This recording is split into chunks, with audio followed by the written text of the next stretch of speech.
خدا یسوع مسیح کے نام میں اب سب کی سلامتی ہو۔ آئی ہوپ کہ آپ جو گزشتہ ہمارے لیکچرز ہیں ان کو دیکھ رہے ہیں، اور خداوند کے فضل سے اب تک کے جتنے لیکچرز ہیں وہ آپ کی مدد کر رہے ہیں کہ آپ نے کس طرح سے پروفیٹک لٹریچر کو سمجھنا ہے۔ دراصل جو کچھ ہم کر رہے ہیں نا، وہ سب اس لیے ہے کہ ہم نبوتی پیغام کو سمجھ سکے، اور اس کے لیے جو انٹرپریٹیو ٹولز ہوتے ہیں وہ بڑے ضروری ہوتے ہیں پیغام کو سمجھنا۔ اور آج کا جو سیشن ہوگا وہ بھی خاص ہماری مدد کرے گا کہ کس طرح سے ہم نبوتی پیغامات کو سمجھ سکتے ہیں۔ بنیادی طور پہ اب تک جو کچھ آپ کر رہے ہیں ان سب چیزوں کا یہی مقصد ہے۔ ہسٹوریکل بیک گراؤنڈز میں ہمارے اب تک آئی ہوپ کے 3 لیکچرز ہوئے ہیں، جن میں انبیاء کی خدمات جو ہیں ان کو ہم بغور تاریخ کے تناظر میں دیکھ کے تو پھر ہم ان کی خدمت کا جو خاص دورانیہ ہے، خاص نبوتیں جن کا تعلق تاریخ کے خاص حصوں سے ہے، ہم اب ان کو اچھے طریقے سے دیکھ سکتے ہیں۔ اور اس کے ساتھ جو انٹروڈکٹری چیزیں تھیں وہ آپ کی مدد کرتی ہیں کہ کس طرح سے ہم نبوتی پیغامات کو سمجھ سکتے ہیں، اور جو انٹرپریٹیو کیز ہوتی ہیں پیغام کو سمجھنے کے لیے، چونکہ یہ صرف پڑھنے کی بات ہی نہیں ہوتی۔ اگر آپ کو بطور پادری، بطور بائبل ورکر سمجھانا پڑے، یا خود اگر آپ پڑھ رہے ہیں اور آپ کو سمجھنا پڑے، تو یہ بہت ضروری ہے کہ ہم ان چیزوں کو جانیں۔ تو اس طرح سے ہماری اب تک جتنی کلاسز ہیں وہ کسی نہ کسی طرح سے ہمیں آگے لے کے جا رہی ہیں in the message of prophetic literature. اور آج کا جو حصہ ہوگا اس میں بھی یہی ہوگا کہ ہم اب اگلا قدم کہ کس طرح سے انبیاء اپنے پیغامات کو مؤثر، پرکشش اور بامعنی بناتے رہے۔ آج کے دور میں شاید ہمارے لیے بہت سی چیزیں حیران کن ہوں گی آج کے لیکچر کے حوالے سے، and you will be really somehow ہاؤ سرپرائزڈ کہ انبیاء جن کے بڑے بڑے نام آپ بائبل مقدس میں دیکھ رہے ہیں، کس طرح سے انہوں نے اپنی نبوتی خدمت کا فریضہ سر انجام دیا، ہمارے لیے ایک بہت بڑا چیلنج ہوگا۔ اور ہم سیکھیں گے کہ کس طرح سے جب ہم خداوند کی خدمت میں آتے ہیں تو پھر ہمارا جو سوشل یا ریلیجس سٹیٹس ہوتا ہے وہ پیچھے ہوتا ہے، اور خدا کا جو حکم ہوتا ہے وہ سب سے آگے ہوتا ہے۔ اور آج کے لیکچر میں یہ چیزیں مجھے اور ہم سب کو چیلنج کریں گی کہ خدمت میں کس طرح سے یہ چیزیں جو ہے نا ہمارے لیے بامعنی بنتی ہیں۔ پیغامات کس طرح سے خدا کی آواز کس طرح سے صحت کے ساتھ اور صحیح معنی و مفہوم کے ساتھ پہنچائی جاتی ہے، اٹس اے بگ چیلنج۔ اور یہی کچھ ہم خدا کے فضل سے آج سیکھیں گے۔ اوکے، اب تک کوئی چیلنجنگ چیز لگی آپ کو؟ You can just share in few minutes, جو کہ ہم سیٹنگ کر رہے ہیں اس پہ۔ کوئی خاص انسپیریشن ہوتی ہے نا، بڑی چیزیں جو ہارٹ ٹچنگ ہوتی ہیں، جو بڑی آپ کو امپریسو لگتی ہے ان تمام لیکچرز میں؟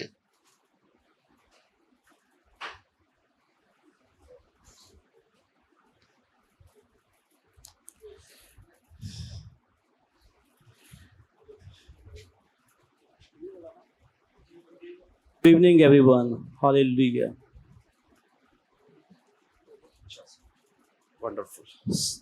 سر، جس طرح سے آپ نے ابھی پوچھا ہے کہ ان لیکچرز کے دوران یا ان لیکچر سے آپ کو کیا فیل ہوا یا کیا آپ کو دل کو کس طرح سے لگا، تو یہ سر سب سے پہلی بات تو یہ ہے کہ ہم پرانا عہد نامہ پڑھ رہے ہیں، اور اس عہد نامہ میں وہ ہسٹری بھی ہے، ثقافت بھی ہے، اور وہ پیغامات بھی ہیں جو انبیاء رسول نے اپنے اس ٹائم میں جو ہے وہ ڈیلیور کیے، اور یہ وہ خدا کی آواز ہے کہ جو خدا نے اپنے لوگوں کو، اپنے انبیاء کو، کہ جو جن کو اس نے اپنا کلام دیا تاکہ وہ لوگوں میں پہنچا سکیں، اور وہ کلام جو تھا وہ نہ صرف مستقبل کے لیے بلکہ حال کے لیے بھی تھا اور ماضی کے لیے بھی.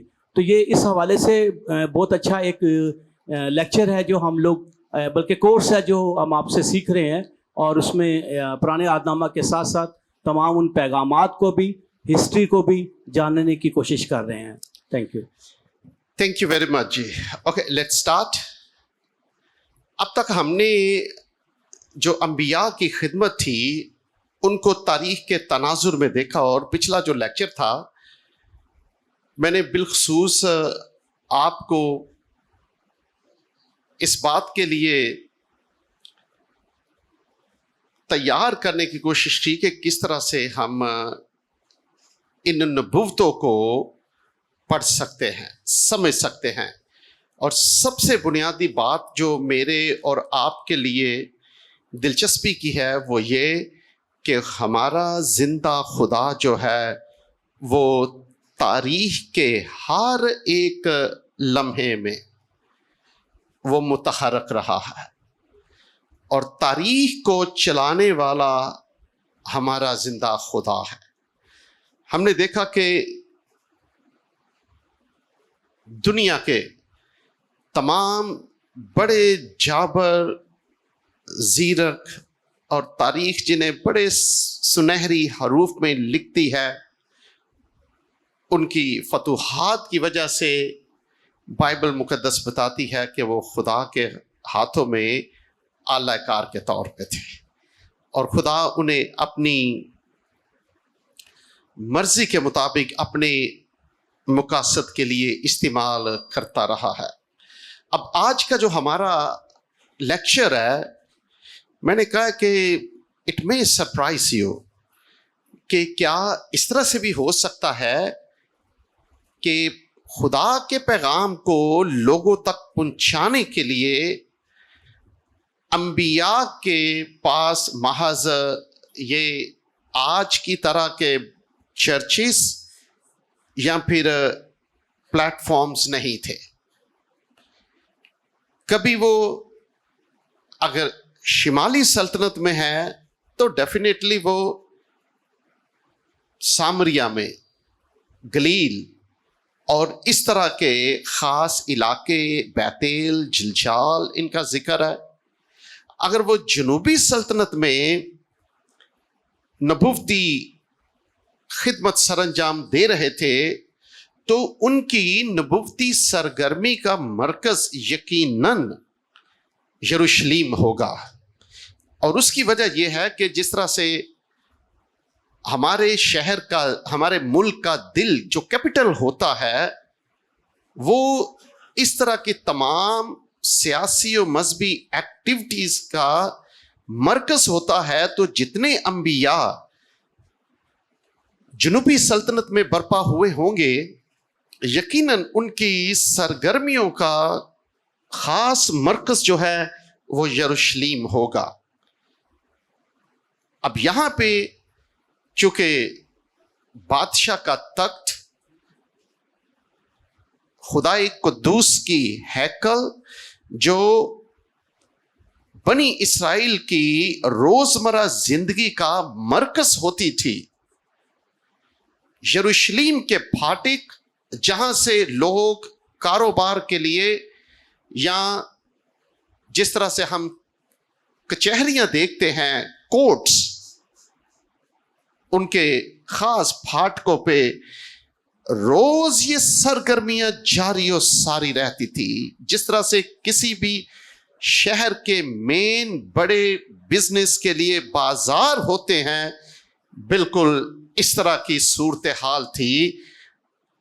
اور خدا نے اپنے انبیاء کو بڑی دفعہ جب کبھی آپ خدمت کے حوالے سے ان کی نبوتوں کا بیان پڑھتے ہیں تو اس طرح کے مقامات ہوں گے جہاں پہ لوگ کثرت سے آتے جاتے ہوں گے، جہاں پہ اس ملک کے سیاسی رہنما، بادشاہ، امراء، شرفاء یا پھر بڑے بڑے کاہن، سردار کاہن اور دوسرے وہ خدا کا کلام سنتے ہوں گے. And we will see today.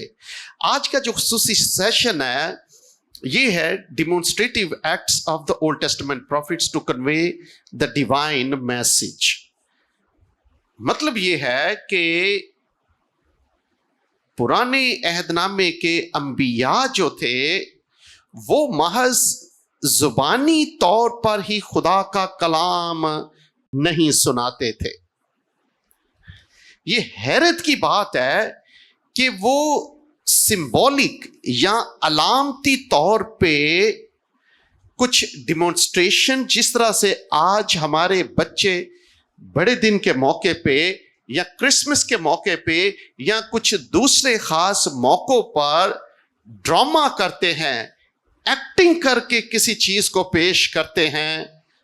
آپ حیران رہ جائیں گے کہ بائبل مقدس کے انبیاء جو تھے حکم الہی کے مطابق وہ پیغام جو زبانی وہ لوگوں کو سناتے تھے اب وہ ایکٹ کر کے بھی بتاتے تھے. یہ چیزیں اگر آپ دیکھیں، اور میں آپ کی توجہ اس طرف دلاؤں گا کہ جب خدا انہیں کسی طرح کا کوئی ایکٹ کرنے کے لیے کہتا ہے تو ایکٹ کے بعد جو خاص آگے آپ کو آیات نظر آئیں گی وہ ان سمبولک ایکٹس یا ایکشن کا آگے بیان ہوگا، جس میں خدا وضاحت کرتا ہے کہ اگر یہ علامتی ایکشن، عمل، ایکٹنگ کسی نبی نے کی ہے تو اس سے مراد کیا ہے. اور آپ حیران رہ جائیں گے کہ پیغام کس قدر خدا وضاحت کے ساتھ، صفائی کے ساتھ دوسرے لوگوں تک پہنچاتا رہا، تاکہ خدا کے کلام کی باتیں جو ہیں وہ صحت کے ساتھ لفظ بلفظ بغیر کسی غلطی کے لوگوں تک پہنچے، تاکہ لوگوں کے پاس کسی طرح کا جواز نہ ہو کہ وہ خداوند کے کلام کو سمجھ نہیں سکے. سو ہم اسے کہتے ہیں کہ ڈیمونسٹریٹو کمیونیکیٹو ایکٹ. کہ کس طرح سے وہ کلام کی باتوں کو دوسروں تک پہنچاتے تھے. محض یہ نہیں کہ وہ کھڑے ہو کے یہ کہتے ہیں کہ زندہ خداوند کا کلام سنیں. خداوند یہودا کے گناہوں کی وجہ سے اس شہر کو، یروشلیم کو یا ہیکل کو تباہ و برباد کر دے گا. یہ محض الفاظ کی حد تک ان کا جو کلام تھا محدود نہیں تھا، بلکہ وہ ایکٹ کر کے بتاتے تھے، جو آج میرے، آپ کے لیے اور کسی بھی پاسبان کے لیے بہت ہی مشکل کام ہوگا اگر انہیں یہ کرنے کے لیے کہا جائے. اب ان ایکشنز یا اعمال کے وسیلے سے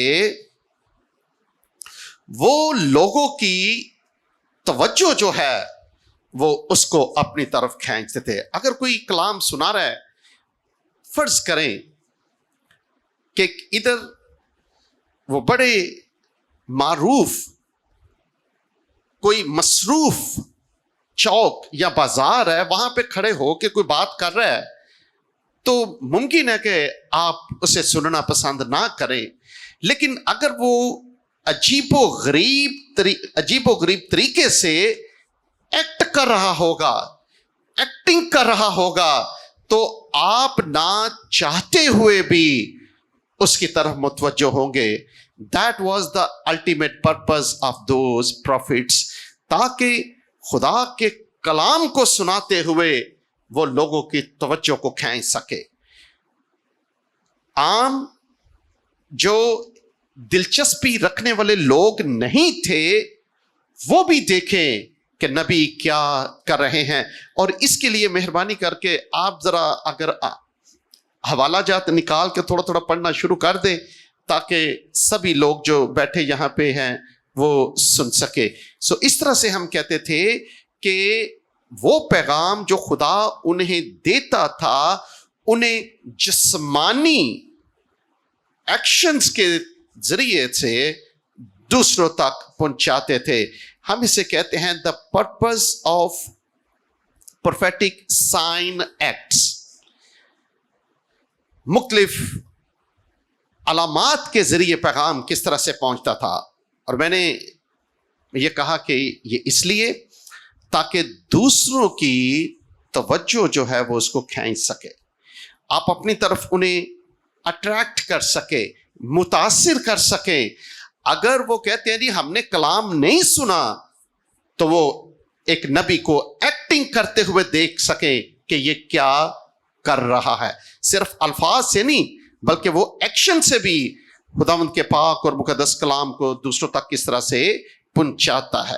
اس کا ایک اور مقصد یہ تھا کہ کلام کی جو سچائی ہے نا، بڑی دفعہ جب آپ کلام کو سنتے ہیں تو ممکن ہے آپ بھول جائیں، لیکن جب ڈرامائی صورت میں آپ اسے دیکھ لیتے ہیں تو پھر وہ ایکٹنگ بھول نہیں سکتے آپ. یہ آپ کے دل و دماغ پہ چھا جاتی ہے، نقش ہو جاتی ہے. اسے ہم کہتے ہیں قابل یادگار طریقے سے، کہ وہ کبھی آپ کو بھولے نا. اور میں جب کبھی بڑا دن آتا ہے یا عید قیامت المسیح آتی ہے تو جب بچوں کو میں ڈرامہ کرتے ہوئے دیکھتا ہوں نا، یہ میری زندگی کا خوبصورت ترین لمحہ ہوتا ہے جب بچے عید قیامت المسیح کے موقع پہ صلیب کی منظر کشی اتنے خوبصورت انداز میں کرتے ہیں کہ آپ کو لگتا ہے جیسے صلیبی واقعات آپ کی آنکھوں کے سامنے وقوع پذیر ہو رہے ہیں. بالکل اسی طرح سے جب بڑے دن کے موقع پہ چرنی کا سین اور پھر گڈریوں کا سین، فرشتوں کا پیغام ان بچوں کی ایکٹنگ کے وسیلے سے ہم تک پہنچتا ہے نا، تو ایسے لگتا ہے جیسے بڑے دن کا وہ خوبصورت واقعہ جو ہے ہم اس کے آئینی شاہد بن چکے ہیں. بچے بولتے نہیں، وہ ایکٹنگ کرتے ہیں. That's what the Old Testament prophets were asked to do or asked to act. یہ انہیں کرنے کے لیے کہا گیا تھا تاکہ بنی اسرائیل جو ہیں وہ ان انبیاء کے پیغام کو سننے کے ساتھ ساتھ جو سمبولک ایکشن ہے ان کے وسیلے سے کبھی ان کو بھولے نہ. وہ سوچے کہ ایک نبی کیا کر رہا ہے، what does it mean، کہ جب وہ یہ سب کچھ کرتے ہیں تو یہ ان کے دماغ یا ذہن یا دل پہ نقش ہو جاتا ہے. اس کے علاوہ ان ایکشنز کے وسیلے سے جو انبیاء تھے وہ اس بات کی تصدیق کرتے تھے کہ پیغام چاہے عدالت کا ہے یا نجات یا بحالی کا، یہ اپنی ذات میں اٹل ہے کیونکہ یہ خدا کی طرف سے پیغام دوسروں تک پہنچا ہے. وہ ان کی صداقت کو سمبولک ایکشنز کے وسیلے سے دوسروں تک پہنچاتے تھے. اور پھر اس طرح کے ایکشنز تھے وہ دوسروں کو دعوت عمل دیتے تھے کہ وہ توبہ کریں اور زندہ خداوند کے کلام کو قبول کریں. اگر آپ دیکھیں کہ ان میں سے چند ایک بڑی اگزامپلز میں آپ کے سامنے رکھنے لگا ہوں، کیونکہ جب کبھی آپ ان نبوتی کتب کو پڑھتے ہیں تو مہربانی کر کے کبھی ان کو نظر انداز نہ کریں. There is a message in those dramatic actions. یہ پیغام ہے ان میں. آپ ٹیکسٹ تو پڑھتے ہیں کہ ایک نبی مسلسل وہ بولتا ہے اور آپ پڑھتے ہیں کہ نبی کیا کہہ رہا ہے، خدا کیا کہہ رہا ہے. وہاں نبی کہتا کچھ نہیں، ہی جسٹ ایکٹس. وہ محض عمل کرتا ہے، ایکٹ کر کے بتاتا ہے، وہ زبان سے نہیں بولتا. ہی از کوائٹ، لیکن اس کا جو ایکشن، اس کا عمل جو ہے وہ بول رہا ہوتا ہے. therefore we need to understand. جب کبھی آپ اس طرح کی چیزیں پڑھیں اس کو نظر انداز نہ کریں. read that action carefully because there is a message hidden in that action. اگر آپ مقدس یسایہ کا صحیفہ اس کے 20ویں باب کی پہلی 6 آیات پڑھیں تو اس میں خدا نے اپنے بندے یسایہ نبی سے کلام کیا اور اس نے اسے کہا کہ وہ برہنہ. اب یہ میرے اور آپ کے لیے بڑی عجیب بات ہے. We don't accept it. کسی بھی صورت میں ہم اسے قبول نہیں کرتے. یہ 20ویں باب کی اگر آپ پہلی آیت سے پڑھنا شروع کریں تو اس میں ذکر ہے جس سال سرجون شاہ اسور نے ترتان کو اشدود کی طرف بھیجا. اب یہاں سے بیان شروع ہو جاتا ہے. دوسری آیت میں لکھا ہے اس وقت خداوند نے یسایہ بن آموس کی معرفت یوں فرمایا کہ جا ٹاٹ کا لباس اپنی کمر سے کھول ڈال اور اپنے پاؤں سے جوتے اتار. سو اس نے ایسا ہی کیا. وہ برہنہ اور ننگے پاؤں پھرا کرتا تھا. اب یہ میرے اور آپ کے لیے بڑی حیرانی کی بات ہے. آپ دیکھیں کہ یہ بہت عظیم نبی تھا یسایہ. اگر آپ آخذ کے تناظر میں اس دیکھیں تو یہ وہ بادشاہ تھا جس سے براہ راست بادشاہ کے محل تک رسائی حاصل تھی، اور کچھ علماء کے مطابق اس کا شاہی خاندان سے تعلق بھی تھا. سو یہ اپنی عزت اور مرتبے کے اعتبار سے کوئی چھوٹا بندہ نہیں تھا. He was a great man of God. بادشاہ تک جس کی براہ راست رسائی تھی. یہ وہ تھا جو بادشاہ آخذ، چونکہ اس نے چند دوسرے بادشاہوں کے ایام میں بھی نبوت کی، براہ راست ان کے سامنے کھڑا ہو کے کلام کرتا تھا. اب اس سے اندازہ ہوتا ہے کہ اس کی کمر پر وہ ٹاٹ بھی ہوگا. کس بات کی علامت ہے؟ حلیمی، فروتنی، توبہ، عاجزی جو یہودا کے لیے تھی. اب خدا کہتے کہ اسے اتار پھینک. اس کا عمل جو تھا، یہ مجھے نہیں لگتا آج ایک پادری کے لیے، ہمارے کوئی جو بشپ صاحب ہیں یا اس طرح کے مذہبی رہنما ہیں، ان کے لیے آسان ہوگا کہ وہ نیم برہنہ حالت میں اپنے پاؤں سے جوتے اتار کر وہ آپ کی گلیوں بازاروں میں پھرتا رہے. That's what Isaiah did. اور یہ خدا کے بندے یسایہ نے کیا تھا. خدا نے اسے حکم دیا تھا. وہ 40-50 سالوں تک کلام تو سناتا رہا، لیکن خدا نے اسے اس کلام کے ساتھ ساتھ ڈرامائی انداز میں بھی لوگوں تک اس پیغام کو پہنچانے کے لیے مقرر کیا. اگلی آیات جب آپ نے پڑھنی ہے مہربانی کر کے اس طرح کے جب حوالہ جات پڑھتے ہیں نا تو میں نے کہا کہ ان کو نظر انداز نہیں آپ نے کرنا. ابھی ہم اگزامپل بھی دیکھیں گے اور آپ خود بھی پڑھیں گے کہ پہلی چند آیات میں نبی کا خاص ایکشن جو ہے یا ڈرامائی انداز میں پیغام جو ہے وہ پہنچانا ایکٹنگ کے ذریعے. اس کے بعد کی آیات جو ہیں وہ آپ کو بتائیں گی کہ اس ایکٹنگ کا مقصد کیا ہے. ہم اسے کہتے ہیں جی وضاحت یا تشریح. اس طرح سے پھر آپ پیغام کو سمجھتے ہیں. اگر آپ کلام سنا رہے ہیں اسٹیج سے کسی چرچ پہ, تو پھر آپ درستی سے اس حوالے کی تشریح کریں گے. اور یہی ہمارے کورس کا مقصد ہے کہ بہت سے لوگ جو کہتے ہیں جی پرانا عہد نامہ بڑا ہی لمبا ہے جی, بڑا مشکل ہے. ہم سیکھ رہے ہیں کہ اگر پروفیٹک لٹریچر میں سے ہم نے پریچ کرنا ہو, اس کی تھیالوجی کے حوالے سے ہم سیکھ رہے ہیں, تو جو انٹرپریٹیو کیز ہیں تشریح اور وضاحت کے لیے جو خاص کلیے ہیں وہ کون سے ہیں, کس طرح سے ہم خداوند کے پاک اور مقدس کلام کو سیکھ سکتے ہیں اور درستی سے ہم دوسروں کو بتا سکتے ہیں. اگر ہمیں کچھ لکھنے کا موقع ملتا ہے تو ہم پیغام کو بڑی درستی سے سمجھ کے دوسروں تک پہنچائیں. اور میں جب کبھی یہ پڑھاتا ہوں یہ خاص حصے, تو میں کہتا ہوں کہ آپ آج یسایہ نبی کو پوچھ نہیں سکتے کہ اس سے کیا مراد ہے. آپ کسی اور بائبل مقدس کے لکھاری کو پوچھ نہیں سکتے. جو کچھ اس نے کہنا تھا وہ اس ٹیکسٹ میں ہے.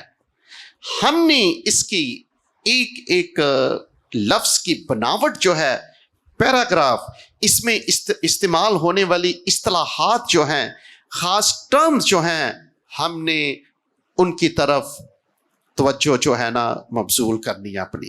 ہم نے ان کو سمجھنے کی کوشش کرنا ہے, because there is a message in these words. So آپ حیران رہ جائیں گے کہ کیا اس طرح سے ممکن ہے. آج کے دور میں مجھے بتائیں کہ یسایہ جیسا عظیم نبی کئی مہینوں تک خدا کے حکم کے مطابق وہ نیم برہنگی حالت میں اتنا عظیم نبی ننگے پاؤں پھر رہا ہے. اب لوگ سوچتے ہوں گے کہ اس سے کیا مراد ہے. اس وقت کے لوگ سمجھتے تھے کہ چونکہ یہ وہ کلچر تھا جس میں شرم و حیا کا کلچر جو تھا یہ بڑا بامانی تھا, اور میں نے دوسرے یا تیسرے لیکچر میں اس کے بارے میں بتایا تھا. لباس اس معاشرے میں کسی شخص کے سوشل سٹیٹس کی علامت ہوتا تھا. آپ خداوند یسوع مسیح جب ہیرودیس کے سامنے پیش ہوتے ہیں, پلاطوس کے سامنے پیش ہوتے ہیں, تو ٹھٹھوں میں اڑانے کے لیے اسے رغوانی پوشاک پہنائی گئی تھی. وائی؟ یہ مذاق تھا کہ مسیح خداوند اپنے آپ کو بادشاہ کہتا ہے, اگر بادشاہ کہتا ہے تو اسے بادشاہ لگنا چاہیے. تو وہ خداوند یسوع مسیح کے ساتھ بہت بڑا مذاق اس وقت لوگوں نے کیا تھا. جب آپ مقدس یوسف کے بارے میں پڑھتے ہیں کہ یعقوب کے تمام بیٹوں میں سے جو خاص فیور سی وہ کسے دی گئی تھی؟ وہ یوسف کو دی گئی تھی. اور اس کی جو پوشاک تھی, قبا تھی, وہ بوکل مونی تھی, جو اس وقت کے خاص سٹیٹس کی طرف اشارہ کرتی ہے. سو ہمیں اس کلچر میں ان چیزوں کو سمجھنا چاہیے کہ اگر یسایہ جیسا عظیم نبی نیم برہنگی حالت میں پھر رہا ہے, وہ ننگا ہے تھوڑا, تو اس سے بنی یہودا کو سمجھنا چاہیے تھا کہ وہ الفاظ کی صورت میں نہیں, اب سمبولک ایکشن کے وسیلے سے پیغام دے رہا ہے. اگر آپ اگلی آیات پڑھیں تو 4 آیت سے شروع کریں. یہاں لکھا ہے, اور یہ 4 آیت سے میں پڑھنے لگا ہوں, اسی طرح شاہ اسور مصری اسیروں کو, یعنی اسور, چونکہ اس لیے میں نے کہا تھا کہ سیاسی بیک گراؤنڈ جاننا بڑا ضروری ہے آپ لوگوں کے لیے, ہم اسے نظر انداز نہیں کر سکتے. اسی طرح سے شاہ اسور مصری اسیروں اور کشی جلا وطنوں کو, کیا بوڑھے کیا جوان, برہنہ اور ننگے اور بے پردہ سرینوں کے ساتھ مصریوں کی رسوائی کے لیے انہیں وہ لے جائیں گے. اس میں میسج تھا. اس دور میں مقدس یسایہ جو ہے، اور اسی بات کا ذکر مقدس یرمیہ کرتا ہے کہ ملعون ہے وہ شخص جو انسان پر بھروسہ کرتا ہے خدا کو چھوڑ کر. اب یہ سٹرگل تھی اس وقت. بنی یہودا کی سٹرگل کیا تھی؟ بنی اسرائیل کی سٹرگل کیا تھی؟ خدا انہیں اعتماد کے لیے کہتا تھا، خدا انہیں بھروسے کے لیے کہتا تھا کہ خدا ان کے ساتھ ہے، وہ کسی کی طرف نہ دیکھیں. اب بنی یہودا کے لیے آزمائش کیا تھی؟ وہ اپنی ارد گرد کی جو طاقتور قومیں تھی وہ ان کی طرف دیکھتے تھے، وہ ان کی طرف دیکھتے تھے، وہ خدا کی طرف نہیں. انبیاء کے وسیلے سے جو انہیں پیغام دیا جاتا تھا کہ وہ خداوند پر ایمان رکھے، اور خدا نے تاریخ میں ان ساری چیزوں کو کر کے دکھایا. میں نے یہ پچھلی دفعہ ذکر کیا تھا جب 701 قبل از مسیح میں حزقیہ کے دور میں یروشلم کا محاصرہ ہو گیا تھا، تو خدا نے معجزانہ مداخلت کر کے انہیں بچایا تھا. یہ ایک موقع نہیں تھا. اس طرح کے کئی واقعات جو وہ بائبل مقدس میں آپ پڑھ سکتے ہیں. لیکن کشمکش کیا تھی؟ کشمکش یہ تھی کہ وہ خدا پر بھروسہ کرے یا مصر پر، خدا پر اعتماد کرے یا اسور پر یا آرام پر. یہ ان کے لیے ہمیشہ آزمائش بنی رہی. 5ویں آیت میں لکھا ہے تب وہ ہراساں ہوں گے اور کوش سے جو ان کی امید گاہ تھی. دیکھنا پیغام آگے آ گیا کہ کوش جو ان کی امید گاہ تھی، اور مصر سے جو ان کا فخر تھا شرمندہ ہوں گے. سو مقدس یسایہ جب اس طرح کی حالت سے پھرتا ہوگا تو وہ پیغام تھا لوگوں کے لیے کہ مصر جو ہے، اہل کوش جو ہیں، وہ جو بنی یہودا کا فخر ہے کہ یہ بڑے طاقتور ہیں، یہ ہمیں بچائیں گے. خدا کہتا ہے کہ یہودا شرمندہ ہوگا جب یہ لوگ ذلت اور رسوائی کے ساتھ اسور پہنچائے جائیں گے. سو دیر واز اے میسج. ہم اسے نظر انداز نہیں کر سکتے اس کے ایکشن کو. بالکل اسی طرح سے خدا جو ہے انہیں بتاتا ہے کہ مصر اور ایجپٹ، مصر جو ہے اور کوس جو ہے، یہ ان کی جھوٹی امیدیں تھیں. ان سے وابستہ ان کی جھوٹی امیدیں تھیں کہ وہ ہمیں بچائیں گے، وہ ہماری پناہ گاہ بنیں گے. خدا کہتا ہے ایسا کبھی نہیں ہوگا. وہ اپنی آنکھوں سے دیکھیں گے کہ وہ ننگے اور بے پردہ حالت میں اسیر ہو کر، غلام ہو کر اسور پہنچائے جائیں گے. اس کے بعد اگر آپ مقدس یرمیہ کا صحیفہ، اس کا اگر 13واں باب آپ نکالیں تو اس میں بھی حیران کن عمل ہے جو خدا سمبولیکلی، علامتی طور پر بنی یہودا کے سامنے رکھتا ہے. اور اس میں خدا کیا فرماتا ہے؟ اگر آپ 13ویں باب سے پڑھنا شروع کریں تو یرمیہ کی کتاب کے 13ویں باب کی 2 آیت میں لکھا ہے، سو میں نے خداوند کے کلام کے موافق ایک کمر بند خرید لیا اور اپنی کمر پر باندھا. اب یہ ہے جو خدا نے اسے حکم دیا تھا. What does it mean? اب میرے اور آپ کے لیے شاید ان کے کوئی معنی نہ ہوں، لیکن آپ سوچیں کہ یہ زمین اور آسمان کا خدا حکم دے رہا ہے.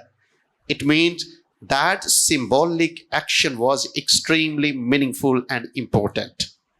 وہ بامانی تھا، وہ بڑا اہم تھا. یہ ایسی بچوں والی ایکٹنگ نہیں تھی. There was a very deep theological message in that symbolic action. So اس میں خدا فرماتا ہے کہ اسے اپنی کمر سے باندھ. اور خدا ان کا کلام دوبارہ، یعنی ایک بار پھر اس پر نازل ہوا، اور اس نے فرمایا کہ اس کمر بند کو جو تو نے خریدا اور جو تیری کمر پر ہے لے کر اٹھ اور فرات کو جا اور وہاں چٹان کے ایک شگاف میں اسے چھپا دے. اب میرے اور آپ کے لیے یہ بڑا حیران کن ہے کہ یہ کیسا، دیکھے نا، پتہ نہیں کتنی دیر تک اس نے وہ کمر بند باندھا ہوگا. چونکہ آیت سے یہ پتہ چلتا ہے کہ جب تک خدا کا کلام دوسری بار اس پر نازل نہ ہوا اس وقت تک وہ اس کی کمر پہ بندھا ہوا تھا، اور یہ قدیم بنی اسرائیل کے لباس کا خاص حصہ تھا. It was very common. لوگ سمجھتے تھے کہ واٹ ڈز اٹ مین. یہ ان کے لیے کوئی نئی چیز نہیں تھی. اب خدا اسے کہتا ہے کہ اٹھ اور فرات کو جا.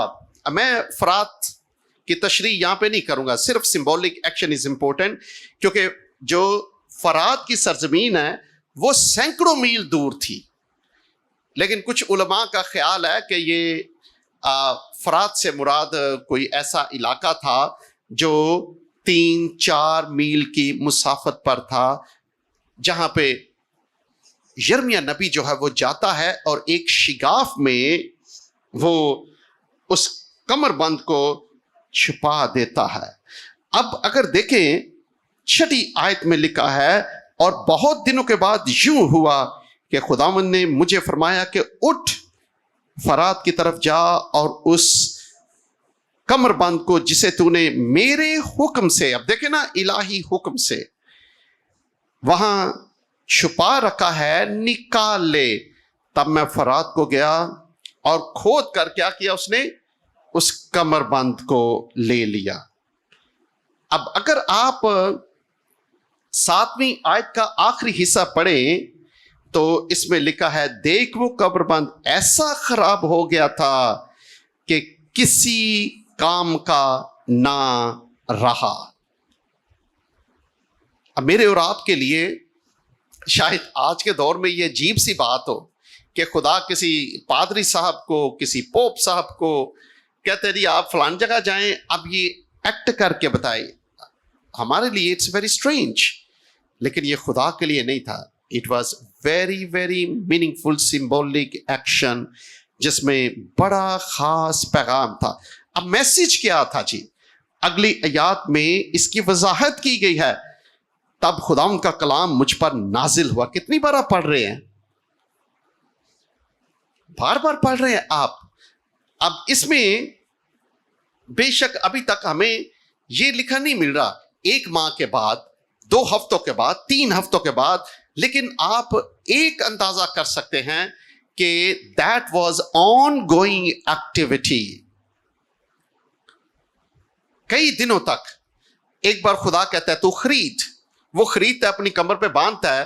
پتہ نہیں کتنے ہفتوں تک، کتنے دنوں تک اس نے یہ عمل کیا اور لوگ دیکھ رہے تھے اسے. پھر لکھا ہے کہ خدا کا کلام اس پر نازل ہوتا ہے. خدا کہتا ہے اب جا اور چٹان کے شگاف میں اسے چھپا دے، دبا دے. پھر لکھا ہے کہ بہت دنوں کے بعد خدا کہتا ہے وہاں سے نکال کے لا. وہ نکال کے لاتا ہے اور دیکھتا ہے کہ یہ خراب ہو چکا ہے. 8ویں آیت میں لکھا ہے تب خدا کا کلام مجھ پر نازل ہوا. اب دیکھیں نا ایک بار پھر، تو آپ اندازہ کریں کہ خدا کتنا متحرک آپ کو نظر آتا ہے. ایسے لگتا ہے جیسے آپ کہیں گے جی خدا کو دنیا میں اور کام ہی نہیں ہے. What God was doing was very active job. اور وہاں لکھا ہے 9ویں آیت میں کہ خداوند یوں فرماتا ہے کہ اسی طرح میں یہودا کے گمنڈ اور یروشلم کے بڑے غرور کو نیست کروں گا. اب دیکھیں نا اس میں پیغام ہے. اس سمبولک ایکشن جو تھا، علامتی عمل جو تھا، اس میں بڑا گہرا پیغام ہمیں نظر آتا ہے. اور 11ویں آیت میں کیونکہ جیسا کمر بند انسان کی کمر سے لپٹا رہتا ہے، ویسے ہی خداوند فرماتا ہے کہ میں نے اسرائیل کے تمام گھرانوں اور یہودا کے تمام گھرانے کو لیا کہ وہ مجھ سے لپٹے رہیں. That was the message. Very strong message. کہ کس طرح سے یہ لباس کو سمیٹتا ہے کمر بند جو ہے. وہ آپ کی کمر کے ساتھ لپٹا رہتا ہے. اب خدا اس کے وسیلے سے، اب بنی اسرائیل کو اس کی بڑی سمجھ آتی تھی، ہمیں چاہے نہ سمجھ آئے چونکہ ہم یہ کمر بند نہیں باندھتے. اب خدا اس کے وسیلے سے بتاتا ہے کہ میں نے بالکل ایسے ہی چاہا تھا کہ کاش بنی اسرائیل کے قبیلے میرے ساتھ لپٹے رہتے، وفادار رہتے. And there is a message of God's faithfulness جو وہ ایکسپیکٹ کر رہا تھا اپنے لوگوں سے. یہ خدا کا پیغام ہے کہ مجھ سے لپٹے رہتے تاکہ وہ میرے لوگ ہوں اور ان کے سبب سے میرا نام جو ہے کیا ہو، لوگ اس کی ستائش کریں، خدا ان کے نام کو عزت اور جلال ملے. لیکن بنی اسرائیل نے ایسا نہیں کیا. سو اس طرح سے وہ سمبولک ایکشن جو ہیں ان میں بہت گہرا پیغام ہوتا ہے جس کو ہم پڑھتے ہوئے نظر انداز نہیں کر سکتے. سو میسج یہاں پہ یہ ہے کہ یہودا کا تکبر جو ہے وہ خدا خاک میں ملا دے گا. اس کے علاوہ خدا کہتا ہے کہ جو بنی یہودا کے کووننٹل ریلیشن شپ تھے خدا کے ساتھ، اور یہ بڑا مقدس رشتہ تھا، خدا کہتا ہے کہ اٹ ہیز بیکم کرپٹ. اب یہ کسی کام کا نہیں ہے.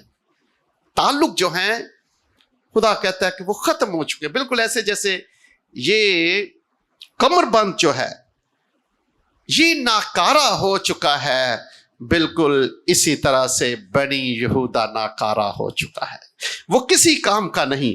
اور یقیناً اب صرف مقدس یرمیہ تاکہ یہ پیغام نہیں ہوگا، ہو سکتا ہے کہ وہ کمر بند کئی لوگوں کو اس نے دکھایا ہو سمبولک ایکشن کے طور پہ، لیکن اس میں پیغام میرے اور آپ کے لیے بڑا واضح ہے. لکھا ہے the nation would become useless because of disobedience.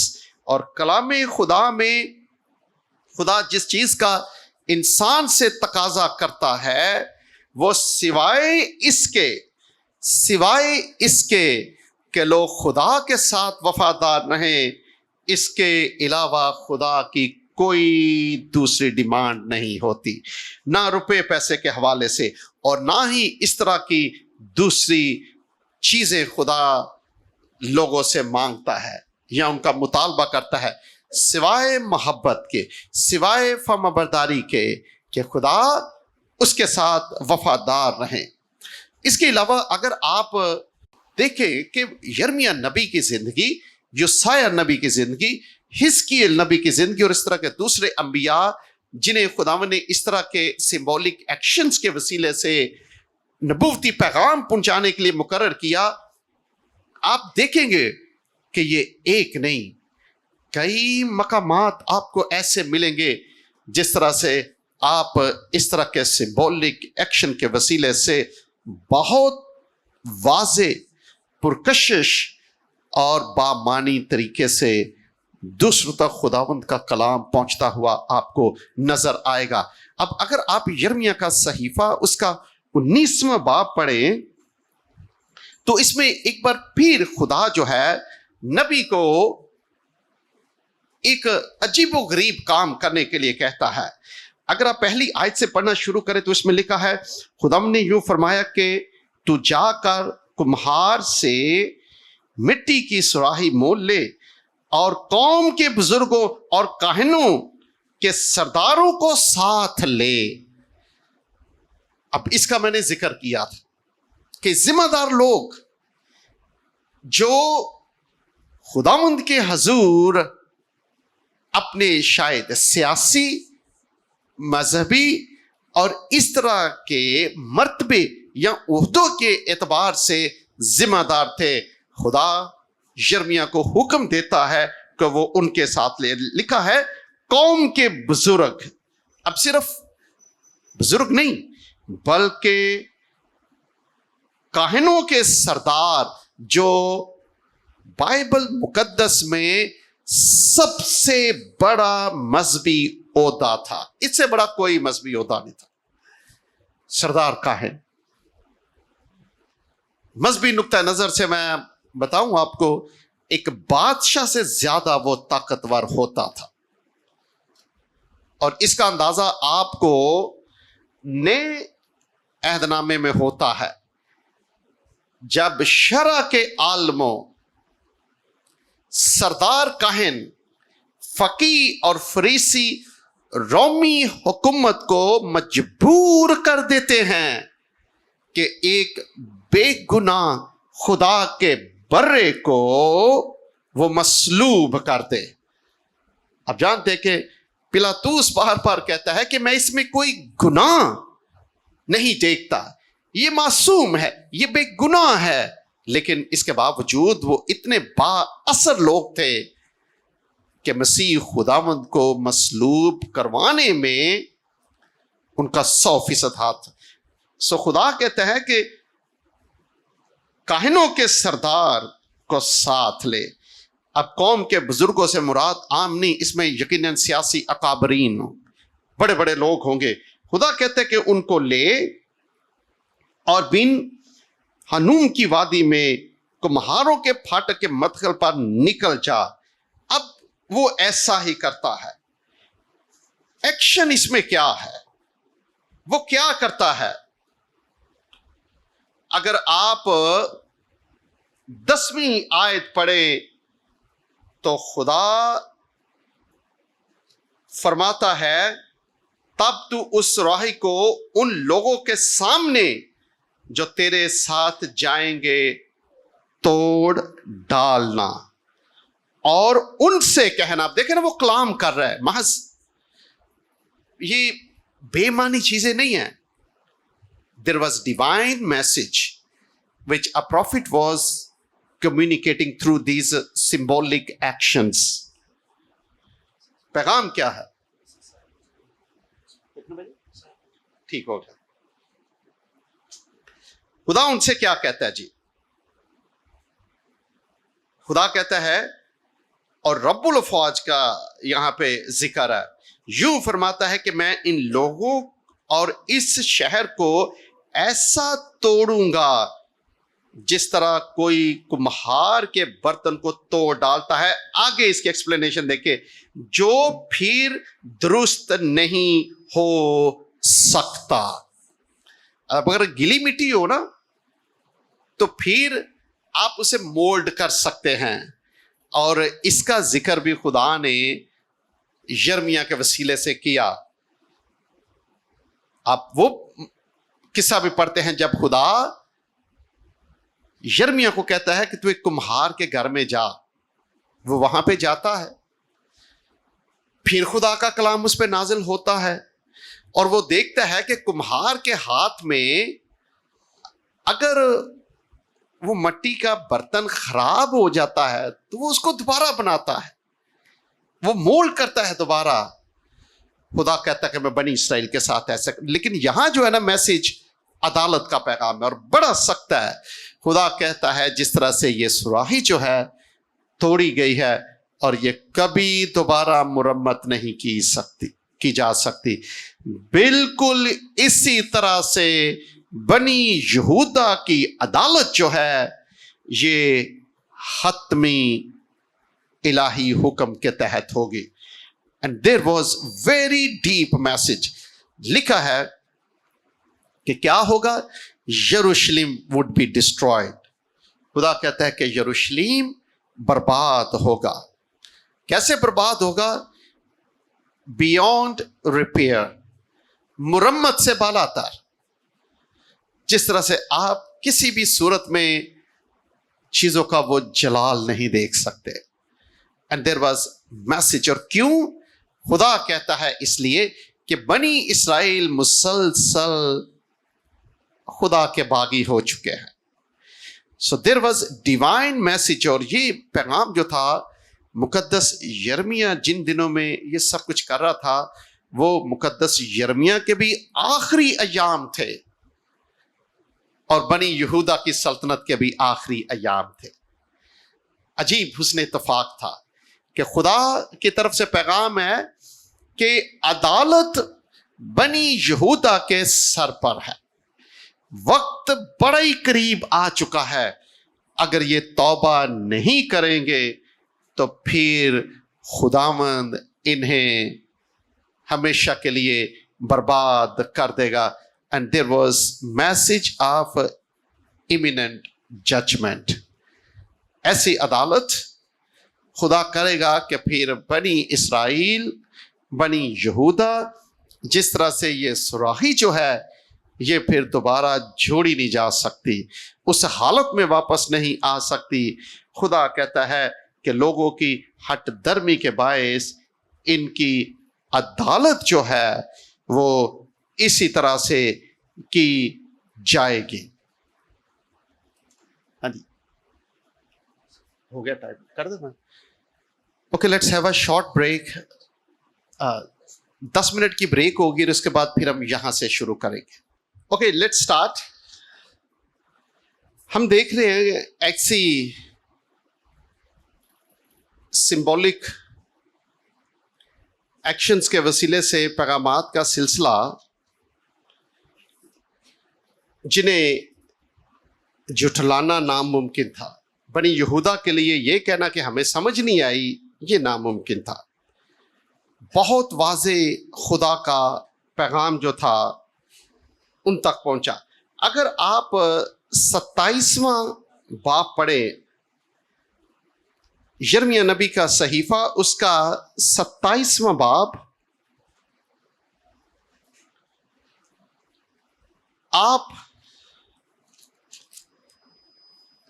ایک نبی کے بارے میں شاید اس طرح کا کوئی تصور اپنے ذہن میں نہیں کر سکتے کہ ایک نبی جو ہے وہ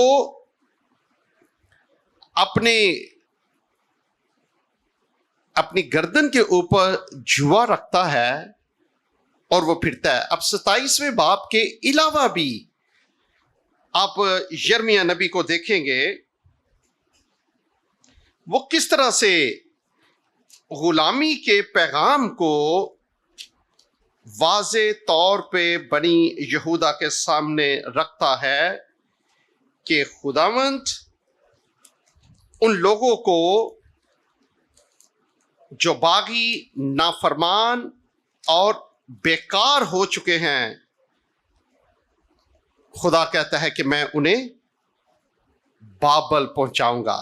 اب آپ نے دیکھا اسور کے بعد پھر بابل، اور چونکہ ہم بات کر رہے ہیں اب بابلی دور کی، یرمیہ نبی کا نبوتی پس منظر جو ہے یہ اسوری نہیں بلکہ بابلی سلطنت کا ہے. اور میں نے پچھلی دفعہ 27ویں باب سے ایک آیت آپ کے سامنے رکھی تھی جس میں خدا شاہ بابل نبوکدنضر کے بارے میں کہتا ہے کہ وہ میرا خادم ہے، وہ میرا غلام ہے. اب اگر آپ 27ویں باب میں دیکھیں تو یرمیہ کے بارے میں لکھا ہے کہ وہ اوپر جو ہیڈنگ ہے، یرمیہ جوا پہنتا ہے. یہ غلامی کی علامت تھی، یہ دوسروں کے آپ پر اختیار کی علامت تھی. آج کے دور میں ہم اس سیری کو نہیں سمجھتے. ہمارے بچوں کے لیے، ہمارے لیے سمجھنا بڑا مشکل ہے. اس دور میں یہ عام سی بات ہوتی تھی کہ جو جابر طاقتور حکمران ہوتے تھے وہ لوگوں کو غلام بنا کر اپنے ساتھ لے جاتے تھے، اور یہ ذلت اور رسوائی کی حالت میں سینکڑوں میل پیدل چل کر سفر کرتے تھے. اس لیے اس دور میں جوا جو تھا یہ بڑا واضح غلامی کا پیغام دیتا ہے. اگر یرمیہ جیسا نبی اس کو اپنی گردن پہ رکھتا ہے، اگر آپ اس حوالے کے تناظر میں دیکھیں تو 3 آیت میں لکھا ہے اور ان کو شاہ ادوم، شاہ مواب، شاہ بنی امون، شاہ سور اور شاہ سیدا کے پاس ان قاصدوں کے ہاتھ بھیج جو یروشلم میں شاہ یہودا حزقیہ کے پاس آئے ہیں۔ اب اس سے آپ کو ایک واضح تصویر نظر آئے گی کہ شاہ یہودا حزقیہ کے پاس کچھ سیاسی ڈیلیگیٹس آئے ہوں گے، اور مجھے لگ رہا ہے کہ کس طرح سے اس وقت سیاسی گٹھ جوڑ مختلف حالات و واقعات میں لوگ کرتے تھے، کس طرح سے لوگ عہد و پیما کرتے تھے، اس میں بالکل آپ کو وہی چیز جو ہے وہ نظر آ رہی ہے۔ اب ایسے حالات میں خدا نے اپنے بندے مقدس یرمیہ کو پیغام دیا۔ اس نے حزقیہ کے پاس جو ڈیلیگیٹس آئے ہوئے تھے، اور آپ دیکھتے ہیں کہ یہ مختلف ملکوں کے تھے، وہ آتے ہیں حزقیہ کے پاس، اور خدا اپنے بندے یرمیہ کے وسیلے سے کہتا ہے کہ جوئے بنوا کر وہ ان کے حوالے کر، تاکہ وہ جائیں اور اپنی اپنی سلطنت کے بادشاہ کو پیش کریں، چونکہ 6 آیت میں بلکہ 5ویں آیت میں اگر آپ پڑھیں تو اس میں آپ کے خدا کی قدرت کا بیان جو ہے یہ بڑا واضح ہے کہ میں نے زمین کو اور انسان و حیوان کو جو روئے زمین پر ہیں اپنی بڑی قدرت اور بلند بازو سے پیدا کیا، اور جس کو اور ان کو جسے میں نے مناسب جانا بخشا ہے۔ اس میں خدا کا پیغام جو یرمیہ کے وسیلے سے تھا، یہ محض شاہ یہودا حزقیہ کے لیے نہیں تھا، یہ پیغام تھا ادومیوں کے لیے، موابیوں کے لیے، امونیوں کے لیے، سور اور سیدا کے لوگوں کے لیے پیغام تھا۔ پیغام یہ تھا کہ اسرائیل کا خدا جو ہے وہ اس پوری کائنات کا خالق اور مالک ہے۔ اس نے اپنے پورے زور بازو سے اس کائنات کو تخلیق کیا، وہ جس کو چاہتا ہے اسے دیتا ہے۔ اور اگلی آیت جو 6 آیت ہے اس میں لکھا ہے، اور اب میں نے یہ سب مملکتیں اپنے خادم گزار شاہ بابل نبوکدنضر کے قبضے میں کر دی ہے۔ اور پچھلی دفعہ میں نے اس کے وسیلے سے جو پیغام اب تک پہنچانے کی کوشش کی تھی وہ بڑا سادہ تھا۔ پیغام یہ تھا کہ بنی یہودا کے لیے کوئی بھی سلطنت اتنی طاقتور نہیں تھی کہ انہیں غلام بنا سکتی، وہ یہودا کو فتح کر سکتی، وہ ہیکل کو تباہ و برباد کر سکتی۔ کوئی دنیا میں ایسی قوم نہیں، قومیں طاقتور نہیں تھی۔ بنی یہودا یا اسرائیل اپنے گناہوں کی وجہ سے کمزور ہو چکے تھے، اور یہ بڑا خاص لاجک ہے جس کو ہمیں سمجھنے کی ضرورت ہے۔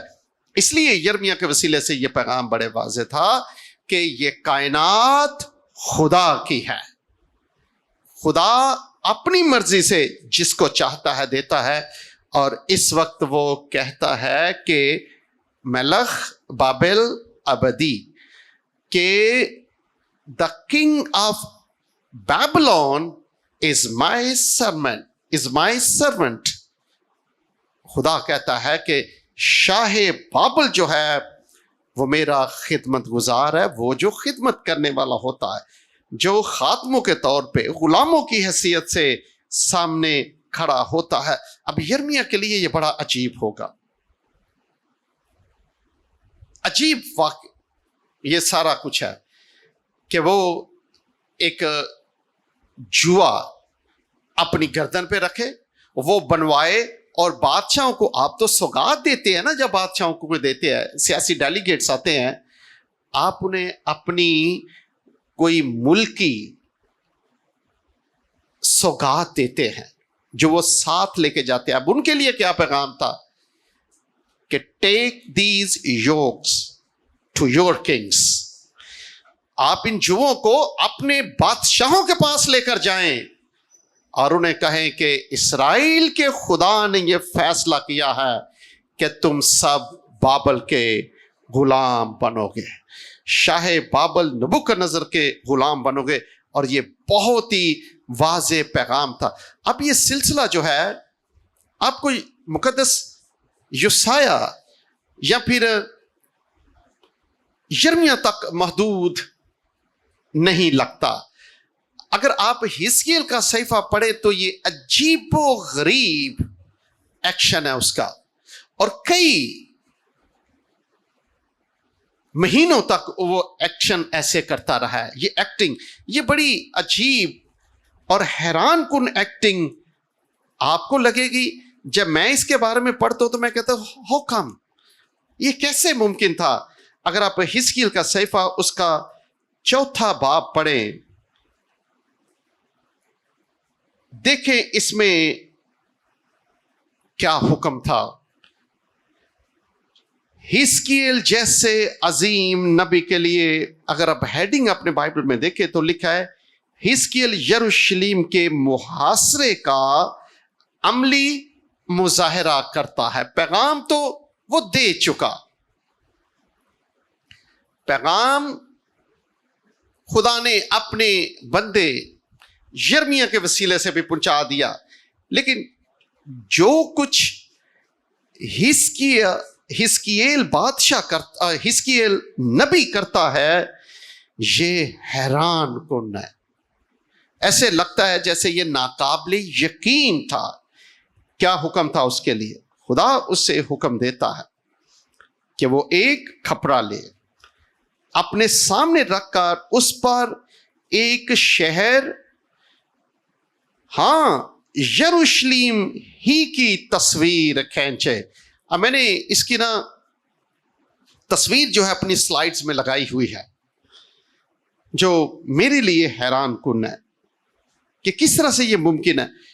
وہ قدیم زمانے کے مطابق بنی یہودا کو تصویری صورت میں دکھاتا ہے کہ یہ شہر، یہ کیپٹل جس میں خدا کی ہیکل ہے، وہ کہتا ہے کہ بابلی اس کا محاصرہ کریں گے. خدا کیا کہتا ہے؟ وہ کہتا ہے کہ ایک وہ یروشلم کی تصویر بنائے. اس دور میں اینٹ جو تھی یہ بابلی مٹیریل تھا خاص، اور اینٹ اس وقت یہ چھوٹی نہیں ہوتی. میں پڑھ رہا تھا اس کے بارے میں، تقریباً 24 انچز کی ہوتی ہے، اچھی خاصی. اس پہ وہ یروشلم کا نقشہ بناتا ہے. اب یہاں تک ہی نہیں، خدا کہتا ہے کہ تو یروشلم کی تصویر بنا. اب تصویر کی حد تک نہیں، اب اس شہر کے ارد گرد تو خیمے بنا. اگر آپ اگلی آیات پڑھنا شروع کریں تو خدا نے بالکل وہی نقشہ بنوانے کے لیے کہا جو قدیم زمانے میں عام ہوتا تھا. کیا ہوتا تھا قدیم زمانے میں؟ قدیم زمانے میں یہ ہوتا تھا کہ جب کوئی ملک کسی دوسرے ملک کا محاصرہ کر لیتا تھا تو وہ ہماری طرح کے آج ممالک نہیں تھے، بلکہ فصیلدار شہر جو ہوتے تھے، شام کے وقت ان کے بڑے بڑے دروازے جو ہوتے تھے، پھاٹک جو ہوتے تھے، ان کو بند کر دیا جاتا تھا. اگر بند کر دیا جاتا تھا تو جتنی دیر تک محاصرہ فتح نہیں بن جاتا تھا, دوسرے ملک کی شکست نہیں بن جاتا تھا, اتنی دیر تک دشمن جو ہوتے تھے وہ باہر بیٹھے رہتے تھے, وہ خیمے لگا لیتے تھے, ایک بڑا مینار بناتے تھے, برج, جہاں سے وہ اندر دیکھ سکتے تھے کہ اب اندر کی حالت کیسی ہے. وہ برج بناتے تھے, سارا جنگی سامان ان کے پاس ہوتا تھا. اب ہوتا کیا تھا, محاصرہ 1 ہفتے کے لیے, 2 ہفتے کے لیے, 1 2 3 مہینوں کے لیے نہیں ہوتا تھا. بڑی دفعہ یہ 2 سال تک محاصرہ رہتا تھا. آپ اندازہ کریں کہ کس طرح سے دشمن فتح کرتا تھا ملک کو. وہ تلواروں سے نہیں پھر کرتا تھا فتح. اب 1 سال اگر کسی ملک کا محاصرہ کیا ہے, اندر سے جو کچھ ان کے پاس خوراک تھی وہ ختم ہو جاتی تھی. پانی جو ہوتا تھا اگر وہ باہر سے آ رہا ہے, اس کی خاص جو ترسیل ہوتی تھی وہ بند ہو جاتی تھی. اب لوگ اندر فاقے کرنا شروع کر دیتے تھے, اور اس کا بیان آپ بائبل مقدس میں پڑھتے ہیں. وہ خواتین جو شمالی سلطنت میں محاصرے کے دوران اپنے بچوں کو کھانا شروع کر دیتی. محاصرہ جب خدا نے حزقیل نبی کو یروشلم کا نقشہ کھینچ کر یہ کہا کہ اس کے ارد گرد تو خیمے بنا. اب بنی یہودا کیا سوچتے ہوں گے؟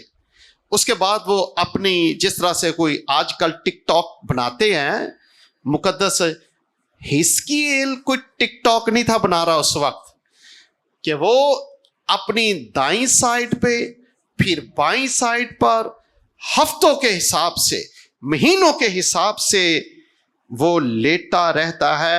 اگر آپ 5ویں آیت پڑھیں تو اس میں لکھا ہے, اور میں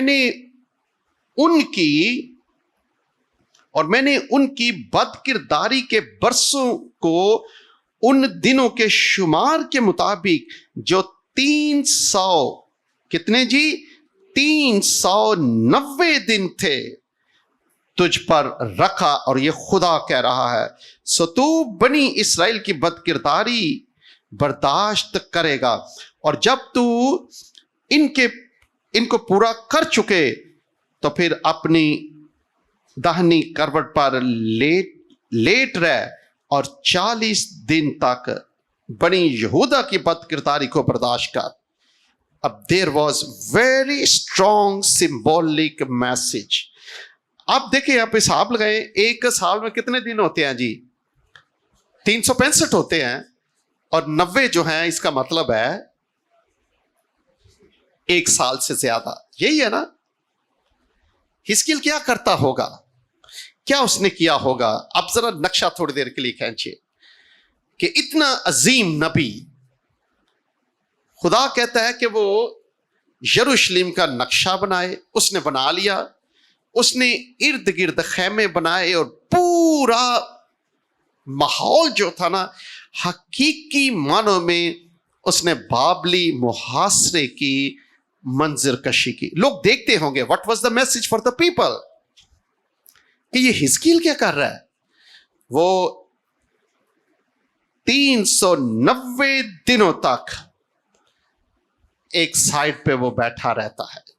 اس میں کوئی شک نہیں کہ شاید دن کے کچھ اوقات ہوں جب وہ بیٹھتا ہوگا, لیکن میسج بڑا واضح تھا کہ گزرتے ہوئے لوگ جن میں یہ خبر جو ہوئی یہ بادشاہ کے محل تک پہنچی ہوگی, یہ ہیکل کے مذہبی رہنماؤں تک پہنچی ہوگی, چونکہ مقدس حزقیل کوئی ایسا نبی نہیں تھا جس کے بارے میں وہ جانتے نہیں تھے. وہ یروشلم کا نقشہ بنا کے بیٹھتا ہے کہ دشمنوں نے اسے گھیرا ہوا ہے. That was very strong message for the people of Judah. مسلسل, اب اس میں کسی طرح کی شک کی گنجائش نہیں تھی کہ خدا عدالت میں تاخیر کرے گا، ایسا ہرگز نہیں۔ حزقیل کی طرف سے پیغام بڑا واضح تھا کہ خدا یروشلم کو تباہ و برباد کرے گا، دشمن اس کو اپنے گھیرے میں لے لیں گے۔ اب لوگ اس کو کس حد تک سنجیدگی سے لیتے ہیں، یہ ان کا کام تھا، لیکن ایک نبی کے لیے یہ آسان نہیں تھا۔ میں نے یوسیہ کے بارے میں بتایا کہ اتنے دنیا میں عظیم نبی برپا ہو گزرے ہیں، لیکن جب وہ علامتی طور پہ پیغام دیتے ہیں تو دوسروں کی نظر میں شاید وہ احمق نظر آتے ہوں، کہ ایک ننگے پاؤں نیم برہنگی حالت میں نبی چل رہا ہے۔ مقدس یرمیہ جیسا عظیم نبی جس کا علم شاہ بابل رکھتا تھا کہ یہ مرد خدا ہے، بابلی فوجوں کا سردار جو تھا وہ یرمیہ کو جانتا تھا، وہ اپنی گردن پہ جوا رکھ کے پھرتا ہے۔ سب کو پیغام ہے کہ آپ غلامی میں جائیں گے، یو ول بیکم سلیو، آپ غلام بنیں گے بابل کے۔ اب یہاں حزقیل جیسا عظیم نبی جو ہے وہ بیٹھا ہوا ہے نیچے زمین پر، یروشلم کا نقشہ ہے، پیغام بڑا واضح ہے۔ خدا تاخیر نہیں کرتا کسی چیز کی، اگر اس نے نجات کا پیغام دینا ہے وہ دیتا ہے لوگوں کو، اگر عدالت کا پیغام ہے وہ وقت سے پہلے بڑا واضح کر کے دیتا ہے۔ اب انبیاء زبانی صورت میں بھی یہ پیغام سناتے ہیں، لیکن یروشلم کا محاصرہ دیکھنا اپنی آنکھوں سے کہ یروشلم کے ارد گرد دشمن کھڑے ہیں، خیمے لگے ہوئے ہیں، اس سے زیادہ واضح اور کیا پیغام ہو سکتا تھا؟ اس سے زیادہ واضح کیا پیغام ہو سکتا تھا؟ اس میں خدا کہتا ہے پیغام کیا ہے، اگلی آیات میں اس کی تشریح بھی ہے، وہ یہ ہے کہ بنی یہودا کے گناہوں کا علامتی طور پر حزقیل کے اوپر رکھنا۔ خدا یہودا کی بدکاری کو واضح کر رہا ہے، خدا اسرائیل کی بدکاری کو واضح کر رہا ہے کہ یروشلم پر مصیبت، ہیکل پر مصیبت، خدا کے جو راست باز لوگ ہیں ان پر مصیبت جو ہے یہ لوگوں کے گناہوں کا منطقی نتیجہ ہوگا۔ پیغام یہ ہے کہ اس قوم کے گناہ جو ہیں یہ انہیں تباہ و برباد کر دیں گے۔ اب حزقیل لوگوں کی نظر میں عجیب و غریب شخص ہوگا جب وہ اس طرح سے لیٹا ہوگا، پتہ نہیں دن میں وہ کتنے گھنٹے لیٹتا ہوگا وہاں پہ جا کے۔ اب وہاں پہ خدا اسے ایک اور عجیب کام کرنے کے لیے کہتا ہے۔ چوتھے باب کی اگر 9ویں آیت سے پڑھنا شروع کریں تو عجیب و غریب کام خدا کہتا ہے کہ انسانی نجاست سے تو روٹی پکانا۔ وہ کہتے ہیں خداوند کبھی انسانی نجاست کا تصور نہیں میں نے کیا، میں نے کبھی اپنے آپ کو ناپاک نہیں کیا۔ خدا کہتا ہے پھر میں تجھے اس عمل کے لیے گوبر کا حکم دیتا ہوں۔ وہ اتنے دنوں تک کیا کرتا ہوگا؟ وہ گوبر پہ روٹی پکا کے کھاتا ہوگا، جو اس بات کی علامت تھی کہ جب بنی یہودا غلام بن کر بابل جائیں گے تو وہ مسلسل خداوند کی شریعت کے خلاف اپنے آپ کو ناپاک کریں گے، وہ ناپاکی کا کھانا کھائیں گے۔ آپ دیکھتے ہیں جب مقدس دانیل اور اس کے 3 دوست بابل کے دربار میں پہنچائے جاتے ہیں تو آپ کو پتہ ہے کہ انہوں نے وہاں کا کھانا کھانے سے انکار کر دیا، اور وہ کھانا ایسے نہیں تھا، وہ کھانا جو تھا وہ خاص شاہی کھانا ہوتا تھا۔ آپ بہتر سے بہتر ڈش کی توقع کر سکتے ہیں، لیکن فرق کیا ہوتا تھا اس وقت؟ ہوتا یہ تھا کہ بابلی دستور کے مطابق کیا ہوتا تھا؟ بابلی دستور کے مطابق میں جو ہوتی تھی پہلے بابل کے جو ملک کی سب سے بڑا دیوتا ہوتا تھا اس کے سامنے انڈیلی جاتی تھی، اس میں کی تقدیس ہوتی تھی، بعد میں وہ میں جو ہے وہ بادشاہ کے محل تک پہنچائی جاتی تھی۔ اس کے بعد جو کھانا ہوتا تھا جس میں ہرن اور اس طرح کے کئی جانوروں کا گوشت ہوتا تھا، آپ اندازہ کریں کہ بادشاہ کے ٹیبل پہ کھانوں کی ڈشز کا آپ اندازہ کر سکتے ہیں، وہ پھر بابلی روایت کے مطابق دیوتا کے سامنے پیش کیا جاتا تھا، پھر دیوتا اس کو مخصوص کرتا تھا، پھر دیوتاؤں کے سامنے سے مخصوصیت کے بعد وہ بادشاہ کے دربار اس کے محل تک پہنچتا تھا۔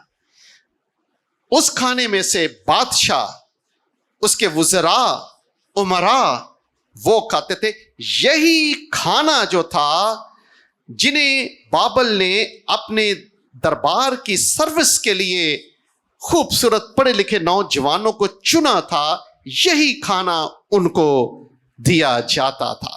دانیل جانتا تھا کہ خدا نے ایسی خوراک کھانے سے ہمیں منع کیا ہے، اس لیے آپ جانتے ہیں کہ انہوں نے انکار کر دیا، وقت سادہ کھانا ہمیں دے دے، ہم اپنے آپ کو ناپاک نہیں کریں گے۔ یہ بنی اسرائیل کے لیے سب سے بڑا چیلنج ہوتا تھا، شریعت کے خلاف چلنا، لیکن خدا مقدس حزقیل کے وسیلے سے بنی یہودا کی بے بسی کا عالم پیش کرتا ہے۔ خدا کہتا ہے کہ یہ بابل میں بے بسی کی حالت میں جائیں گے، اور ایک وقت نہیں، یہ مسلسل اپنے آپ کو ناپاک کرتے رہیں گے، چونکہ ان کے طور طریقے ویسے تھے۔ اور یہ پیغام خداوند کی طرف سے بڑا واضح تھا، اور 6 آیت میں اگر آپ پڑھیں تو دیکھیں کہ اس سے زیادہ واضح پیغام جو خداوند کی طرف سے کہ ان کے ساتھ سلوک کیسا ہوگا، یہ روٹی کے لیے ترسیں گے، یہ پانی کے لیے ترسیں گے۔ 16ویں آیت میں اس طرح سے لکھا ہے، اور اس نے مجھے فرمایا کہ اے آدم ذات، دیکھ میں یروشلم میں روٹی کا عصا توڑ ڈالوں گا، اور وہ روٹی تول کر فکر مندی سے کھائیں گے۔ اب اندازہ کرے کیا سلوک ہوگا ان کے ساتھ۔ تولنے سے مراد یہ نہیں کہ ان کے پاس کوئی ترازو ہوگا، وہ دیکھیں گے کہ اگر ہم روٹی کا یہ ٹکڑا اب کھا لیتے ہیں تو شام کو ہمارے پاس کتنا بچے گا، شام کے لیے کتنی روٹی بچے گی۔ وہ تول کر روٹی کھائیں گے اور پانی ناپ کر حیرت سے پیئیں گے، تاکہ وہ روٹی پانی کے محتاج ہوں اور باہم سراسیمہ ہوں اور اپنی بدکرداری میں ہلاک ہوں۔ اور مجھے بتائیں کہ اس سے واضح پیغام کوئی ہو سکتا ہے ان کے لیے؟ انبیاء اس طرح سے پیغام دیتے تھے، حیران کن حد تک یہ پیغام تھا۔ میرے اور آپ کے لیے یہ عجیب و غریب طور طریقے ہیں، لیکن خدا نے اسی طرح کرنے کے لیے اپنے انبیاء کو حکم دیا، چونکہ یہ پیغام بڑا واضح تھا۔ جو کچھ حزقیل نبی کرتا ہوگا یہ لوگوں کے لیے سوال ہوگا، وہ چلتے پھرتے کہتے ہوں کہ یہ خدا کا اتنا عظیم نبی یہ روٹی کو ناپاک کر کے کھا رہا ہے۔ شریعت ہمیں اس بات کی اجازت نہیں دیتی، وہ ناک چڑھاتے ہوں گے، لیکن خدا نے کہا لوگ بابل میں اسی طرح ناپاکی کی روٹی کھائیں گے۔ وہ تول تول کر وہ سوچیں گے کہ اگر اب ہم نے کھانا کھا لیا شام کو بچے گا کہ نہیں، تھوڑے سے کھانے میں سے وہ خود کھا کے شام کے لیے بھی رکھنے کی کوشش کریں گے۔ یہ محتاج کس طرح سے کھانے کے لیے لوگ محتاج ہوں گے، خداوند اس کا واضح طور پہ ان کے سامنے تصویر پیش کرتا ہے۔ اب یہ عام سی چیزیں تھی، یہ تاریخ کے لمبے دور میں آپ دیکھتے ہیں، آپ مقدس یسایہ کے دور میں دیکھتے ہیں، آپ سلیمان بادشاہ جو ان سے بہت پہلے تھا ان کے دور میں دیکھتے ہیں، خدا کلام کرتا ہے اور بڑا واضح انداز میں وہ اپنا پیغام دوسروں تک پہنچاتا ہے، جس میں زبانی اور علاماتی طور پہ پیغام کی وضاحت جو ہے اس کو خدا ممکن کرتا ہے۔ اب اس کے علاوہ کئی اس طرح کی اور جو سمبولک ایکشن ہے آپ وہ پڑھیں گے۔ میں نے صرف مثال کے طور پہ حیران کن جو میرے اور آپ کے لیے تھی میں نے ان کا انتخاب کیا کہ آپ سوچیں کہ یہ آسان کام نہیں تھا کسی نبی کے لیے کہ اتنے عظیم نبی کس طرح سے وہ ایکٹ کر کے پیغام کو بنی یہودا تک پہنچاتے ہیں۔ ہمارے لیے یہ آج کرنا شاید ممکن نہیں، بلکہ ویسے ہی ممکن نہیں۔ اب مجھے اگر کوئی کہے جی ادھر گلی میں ایک سائڈ پہ لیٹے رہیں، لوگ، میں نے یہی سوچنا کہ لوگ کیا سوچیں گے، یہ ممکن نہیں۔ ہم پادری ٹائی پہن کے، کوٹ پہن کے، ٹھیک ہے نا، یہ پینٹ کوٹ ہمارا پادریوں کا یونیفارم ہی ہے، جس طرح سے بچے اسکول جاتے ہیں نا یونیفارم بیچ، that's what is considered۔ تو ہم کہیں گے جی ہاؤ کم کہ ہم ادھر بازار میں بیٹھ کے اگے میں توے دے اتے کوئی نقشہ بنا کے بیٹھا ہوا بہار کا لونی دا، خدا نہ کرے، ٹھیک ہے نا۔ اور آپ سوچیں گے کہ یہ کی ہو رہا ہے جی، اے ساڈا گھر ہے، ساڈی گلی ہے، ہو کی لگا اتنے۔ The same questions would have been risen over and over again۔ اس طرح کا سوال بار بار اٹھتا ہوگا کہ حزقیل کیا کہہ رہا ہے، یہ کر کیا رہا ہے۔ عجیب ہے، گناہ کی غلامی کا جوا اگر پادری صاحب ڈیمونسٹریشن دیں تو چرچ میں وہ پلپٹ پہ کھڑے ہو کے ادھر اپنی گردن پہ جوا رکھ کے پیغام دیں، آپ کیا سوچیں گے کہ پادری صاحب نے پینٹ کوٹ پہنا ہوا، اسمارٹ لگ رہے ہیں، that's what everyone expect from him۔ لیکن انبیاء جو تھے وہ ایسے نہیں تھے۔ مہینوں تک، سالوں تک جو خدا نے انہیں حکم دیا ہے اس کے مطابق ان کی اپنی عزت، وقار، جو مرتبہ ہے وہ بے معنی ہے جب خدا کا حکم انہیں ملتا ہے کہ انہوں نے ایسے کرنا ہے۔ اب ایک چیز اس کے علاوہ جو میں آپ کے سامنے رکھنا چاہ رہا ہوں، اور next point is judgment and restoration in the prophetic literature. The message of judgment and restoration or salvation in the prophetic literature. عدالت اور بحالی یا نجات کا پیغام جو ہے یہ دو بڑے کی ایلیمنٹس ہیں۔ نبوتی ادب میں جس طرح سے ہم کہتے ہیں نا جی ایک سکے کی دو سائڈز جو ہوتی ہیں، ہم کہتے ہیں جی ایک گاڑی کے دو پہیے، these are two key elements، these are two key elements جن کو آپ پڑھتے ہیں۔ آپ کبھی ڈرائیو کرتے ہوئے آگے کوئی سپیڈ بریکر آ جاتا ہے نا، ٹھیک ہے نا، بڑی دفعہ نبوتی ادب جب آپ پڑھتے ہیں نا، پیغام عدالت کا چل رہا ہے، پیغام پیک پہ پہنچ گیا ہے، اور اس کی ہم ایگزامپل دیکھیں گے بعد میں. پیک پہ چل رہا ہے لیکن ایک آیت جیڑی ہے نا وچ آ جاندی ہے, جویں سپیڈ بریکر نہیں آ جاندا, بالکل انج آ جاندے خدا کہندا میں اپنے لوگوں نو بحال کر دیں گا. آپ کہتے ہیں یار چنگا بھلا عدالت دا پیغام شروع ہوئے, اے ایک آیت وچوں کتھے آ گئی ہے؟ تو یہ بحالی دا پیغام چل رہا ہے, بڑی پیک تے چل رہا ہے کہ بنی اسرائیل بحال, یروشلم آگنے, یہ ہو گیا وہ ہو گیا, اگے آ کے تانوں عدالت دا پیغام شروع ہو جائے گا. یہ لوگوں کو بڑا حیران کرتا ہے. جو بائبل مقدس کے کرٹیکل یا آزاد خیال علماء ہیں وہ کیا کرتے ہیں؟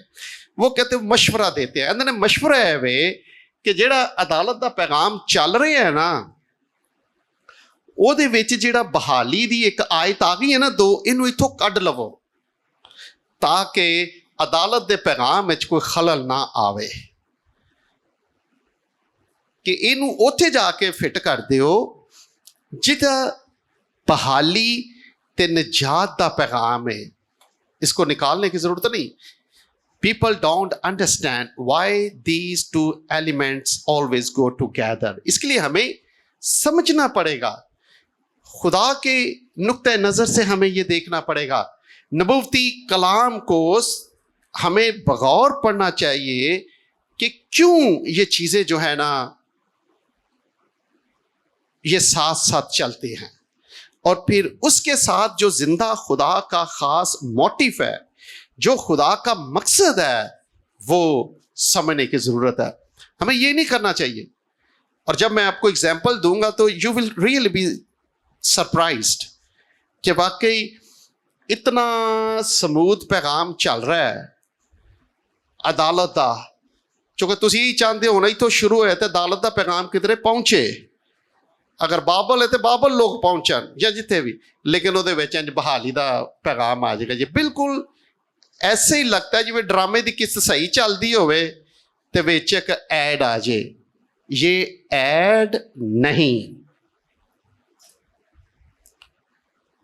جو بائبل مقدس کے آزاد خیال علماء ہیں, جو ٹیکسچوئل کرٹیسزم اور ریفارم کرٹیسزم کی مشق کرتے ہیں, وہ کہتے ہیں جی ٹیکسٹ کو سموتھ چلنا چاہیے. There should be no any speed breaker, کہ آپ پڑھ رہے ہیں ٹیکسٹ کو ایک بیچ آیت آ گئی ہے جو پچھلی آیات سے مطابقت نہیں رکھتی, اس کو نکال دینا چاہیے. نہیں, اس کو نکالنا نہیں چاہیے. ہمیں خدا کے مقصد کو جاننے کی ضرورت ہے. ہمیں ٹیکسٹ کو دھیان سے پڑھنے کی ضرورت ہے کہ یہ آیت یہاں کیا کر رہی ہے. What is the purpose of this 1 or 2 or 3 verses in the message of judgment? کیوں؟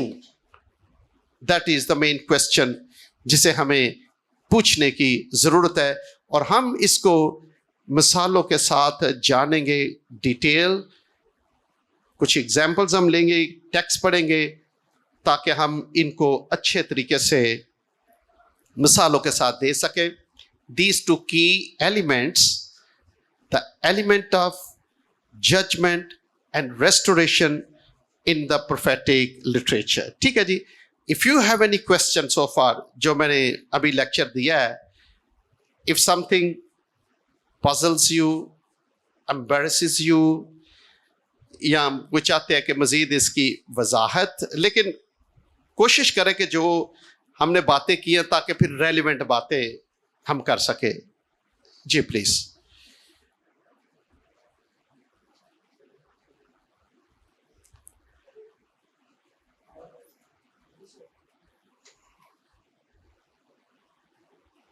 ہیلو سر, ابھی آپ نے پڑھایا ہے عیسائیہ 20 باب میں سے عیسائیہ نبی کی معرفت کے وہ اس نے برہنہ حالت میں 3 سال تک خدمت کی ہے. کیا عیسائیہ نبی نے 3 سال وہ حوالہ ترانا ساتھ پڑھ لیں تاکہ دوسروں کو میں کہتا ہوں ریفریش ہو جائے. عیسائیہ نبی کی کتاب ہے, اس کا 20واں باب ہے. کیونکہ یہ بڑا ضروری ہے, ایک بار چلو دیکھ لیں تو اچھی بات ہے.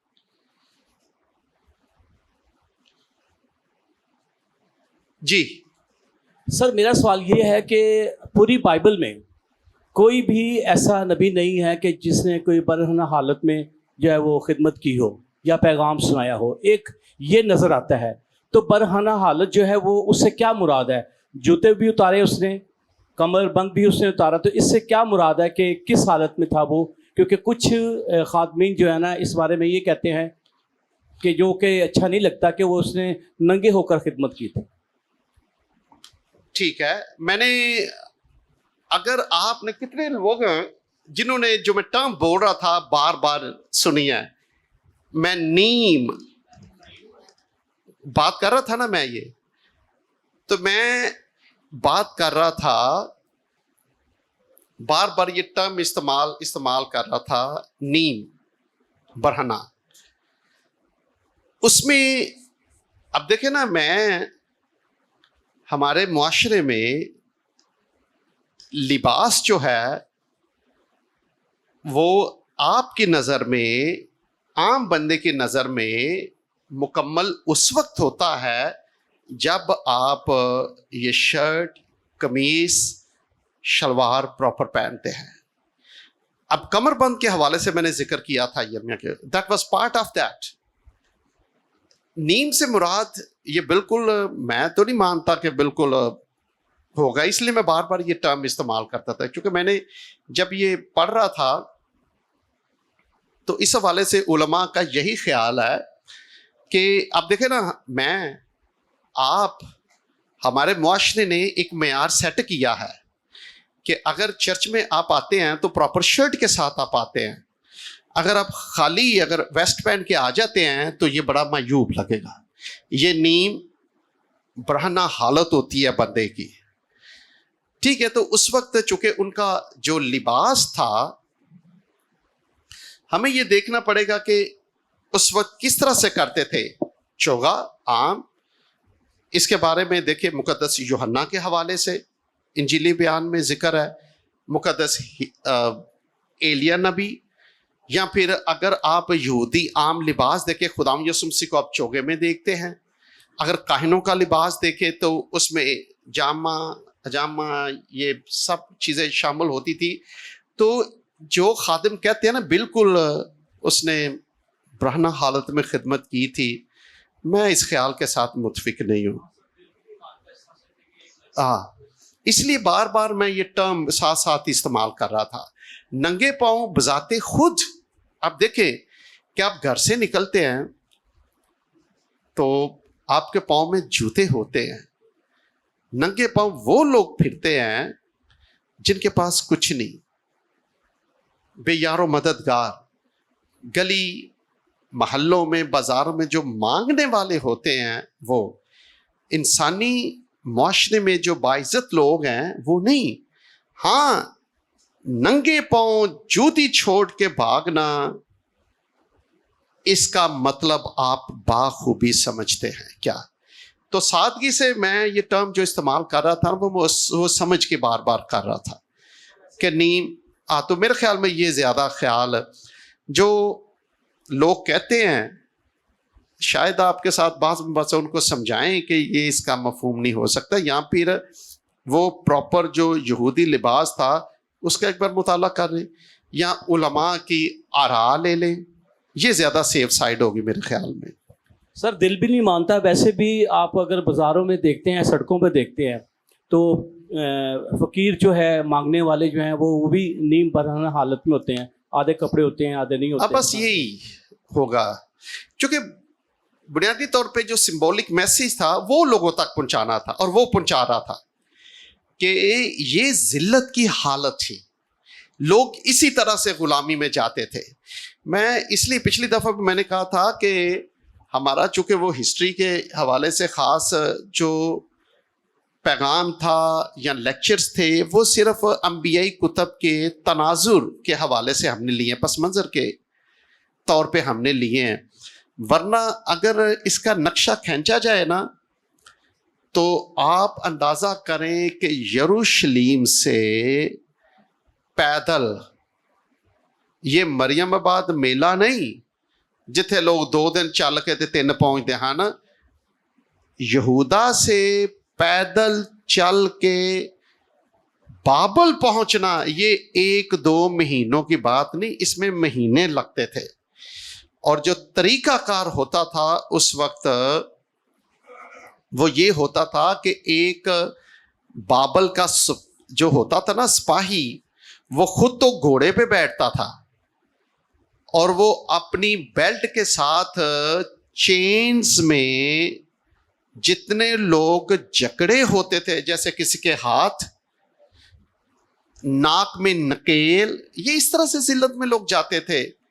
نہیں برہنہ حالت کپڑے ہیں، نہیں، نو ون کیئرس.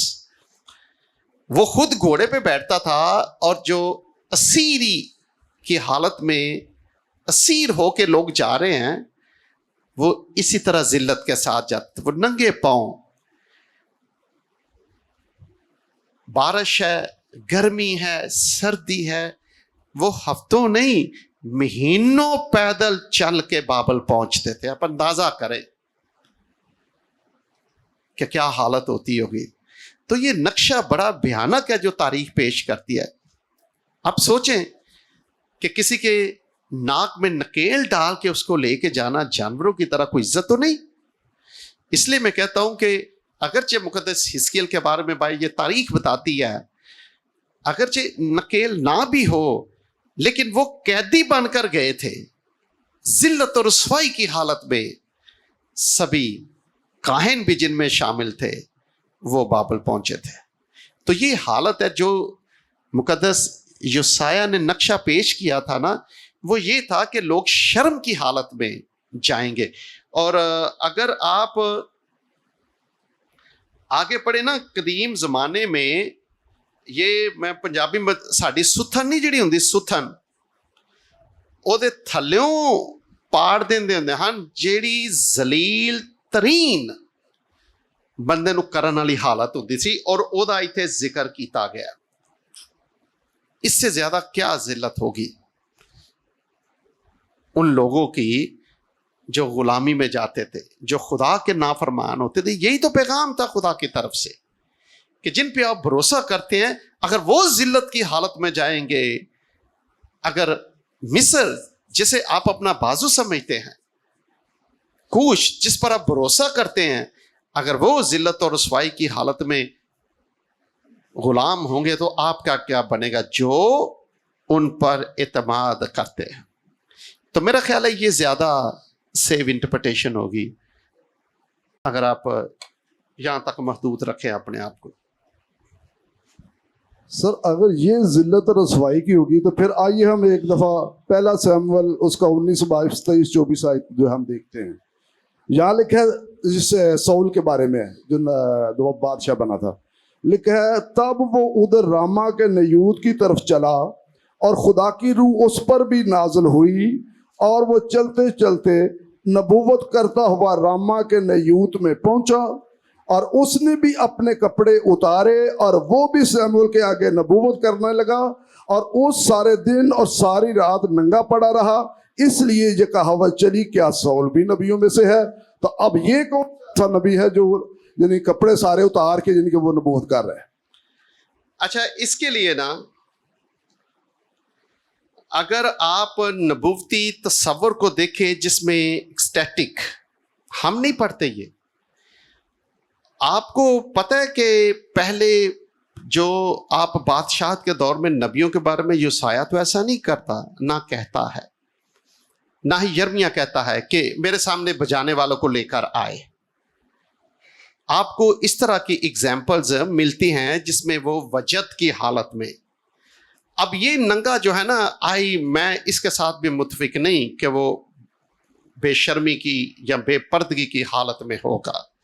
اس لیے میں بار بار کہہ رہا ہوں کہ ہمیں وہ لباس، آج اگر آپ بال لباس بھی چارپائی پہ سوئے ہو بغیر چادر کے جو اوپر لیتے ہیں تو اس کی تشریح بھی کریں گے کہ آپ بغیر چادر کے لیٹے ہوئے ہیں. آپ اگر شرٹ کے بغیر لیٹے ہوئے ہیں، پینٹ اگرچہ پہنا ہوا ہے، تو وہ بھی کہیں گے جی وہ ننگا لیٹا ہوا ہے بندہ. تو اس لیے میں کہہ رہا ہوں کہ یہ وہ حالت نہیں ہوگی جس میں بے حیائی یا اس طرح کی. اب یہی چیز میں آپ کو اگزامپل کے طور پہ بتاتا ہوں. یہ نوح تھا نا، نوح کے بارے میں کیا لکھا ہے، یہی الفاظ ہے نا اس کے لیے بھی. اب اس کی متن تشریح فرق کر رہا ہے اس کی فرق کر رہا ہے. ٹیکسٹ جو ہے اس میں بھی واضح طور پہ ہے. سر اس نے تو دیکھے نا میں پی تھی اور اس میں وہ نشہ چڑھ گیا تو وہ نیم بے ہوش ہو گیا ہوگا, اس کو نہیں پتا. نیم نہیں ہو صحیح بھی ہوش ہوئے ہونے سے. نیم تو ویسے ہم کر رہے ہیں. نیم اس لیے کہ وہ کھڑا ہی تھا, گرا نہیں تھا. اگر پورا بے ہوش ہوتا تو پھر گرا ہی ہوتا. کون اس کے نوح کی بات کر رہا ہوں میں. نوح جو ہے اس کو نشے ہی ہوا تھا نا, نشے کی وجہ سے وہ برانا حالت میں پھر رہا تھا تو اس کے بیٹے نے آ کر اس کو پکڑ. اچھا میں نا ایکچولی اس کی تشریح بڑی خطرناک ہے جو علماء کر رہے ہیں, اس لیے میں اس کو صحیح بے ہوشی سمجھ رہا ہوں یہاں پہ ٹیکسٹ کی روشنی میں. اور that was very serious case. ایسے ہی وہ کنعان کو لعنت نہیں کرتا. دیر ور سم سیریس ایشوز انوالوڈ. تو چلو ہم میرا یہ نہیں ہے, میں تو سادگی سے آپ کو جواب جو سادہ ترین الفاظ میں دینا چاہ رہا ہوں نا, مختلف سیاق و سباق میں اس کا مفہوم فرق ہوگا. اب دیکھیں نا ہم یرمیہ کے ایک طرف پڑھ رہے ہیں, یہاں سادگی سے جو آپ پڑھتے ہیں نا وہ یہی لکھا ہوا ہے جی, یوسایہ 3 برس تک براہنا اور ننگے پاؤں پھرتا رہا. اب نیم کا یہاں پہ ذکر نہیں ہے. بائبل مقدس میں ہر چیز لفظ بلفظ جو ہے نا سارے دنیا کے واقعات وہ نہیں لکھے گئے. بڑے سوچ سمجھ کے جو الفاظ لکھے گئے ہیں, ہر ایک لفظ کا مطلب. اب یہاں وہی لکھا ہے. اگر آپ ابھی بھی لفظ نوح کے بارے میں پڑھے تو اس کے بارے میں بھی یہی ہے, لیکن ادھر متن اس کی تشریح فرق کرتا ہے, ادھر فرق ہے. اس لیے میں نے سادگی سے جواب دینے کی کوشش کی ہے کہ اگر میں بستر پہ بغیر شرٹ کے بھی لیٹا ہوں نا, پینٹ کے ساتھ, تو بھی مجھے لوگ یہی کریں گے میں ننگا پڑا ہوا. چونکہ ہم نے ایک رکھا ہے با حیا لباس کس طرح سے پراپر ہوگا, تو شاید یہ زیادہ بہتر ہوگا. آپ کے لیے بھی سیف سائڈ ہے, میرے لیے بھی یہی سیف انٹرپریٹیشن ہوگی. وہ تو سر ٹھیک ہے نا, آپ ایکسپلین کر رہے ہیں کہ بائبل تو واضح طور پہ بتا رہی ہے نا کہ اس کا بیٹے جو ہے وہ آیا جن کی اس نے وہ چادر لی, بلکہ اس نے دوسرے بھائیوں کو بتایا. جو لعنت کی تھی نا وجہ یہی تھی کہ وہ اکیلا آتا, جو طریقہ اڈاپٹ اس نے کیا تھا یہ اکیلا بھی کر سکتا تھا. اس نے بھائیوں کو بتایا, بھائیوں کو جب اس کا مطلب وہ نیم بے ہوشی حالت میں تھا, اسے پتا تھا کہ میرے بیٹے نے دوسرے بھائیوں کو بھی بتایا ہے, اس وجہ سے اس نے اس پر لعنت کی. اچھا میرا خیال ہے میری اپنی رائے. اچھا دوسری آپ کی رائے نہیں, اب ٹیکسٹ پڑھے لکھا ہے جب اسے معلوم, جب اسے پتا چلا. ٹھیک ہے نا, تو میرا خیال ہے ہمارے کوئی بحث کا پوائنٹ نہیں ہے یہاں پہ, بڑی سادہ سی ہے. I am not confused. میرے نزدیک تو بڑا سادہ سا ہے کہ, اور میں اس کو بتا رہا ہوں اپنے کانٹیکس میں کہ میں پراپر, کیونکہ متن اگر تو اس کا کوئی اچھا سادگی سے میں یہی سادگی سے, ہمارے پاس ایک سٹینڈرڈ تشریح کا کون سا ہے؟ متن ہی ہے نا, اس کے علاوہ تو نہیں. جب متن میں جو کچھ لکھا ہوا ہے نا, میرا خیال ہے اس کو ہم اس حد تک پڑھیں جس حد تک وہاں پہ لکھا ہوا ہے. بعض اوقات بہت زیادہ اسٹریچ کرے نا تو پھر بھی ٹھیک نہیں. اس لیے میں جب تشریح کرتا ہوں نا, اب دیکھیں نا میں بڑا ناپ تول کے بولتا ہوں. مجھے پتا ہے کہ میری لمیٹیشن کیا ہے, متن کہاں تک واضح ہے. جن چیزوں کے بارے میں ذکر بھی کر رہا ہوں نا, میں علماء کی آراء جو ہے نا وہ آپ کو دے رہا ہوں کہ کیا ہوگا. اب اینٹ کے بارے میں پڑھ کے آیا ہوں کہ جو حزقیل نے وہ سامنے رکھی تھی, بابلی اینٹ کتنی چوڑی ہوتی تھی, کتنی لمبی ہوتی تھی. یہ پھر یہ بھی میں نے دیکھا ہے, تفسیر میں نے دیکھی ہے. ویسے میں جب پڑھ رہا تھا کہ اس سے کیا مراد ہے, علماء متفق ہیں کہ یہ نیم ننگا ہوگا. یہ نہیں کہ ویسے بازاروں میں پھر رہا ہے, شریعت اس کی مذمت کرتی ہے. اس لیے میں دیکھ رہا ہوں, میں ایک طرف نوح دیکھ رہا ہوں, یوسایہ دیکھ رہا ہوں, جو ذکر آپ کر رہے ہیں اس میں بھی ننگے سے مراد یہ نہیں کہ وہ بالکل ہی, یہاں تو پھر متن اس کی وضاحت خود ہی کرتا ہے.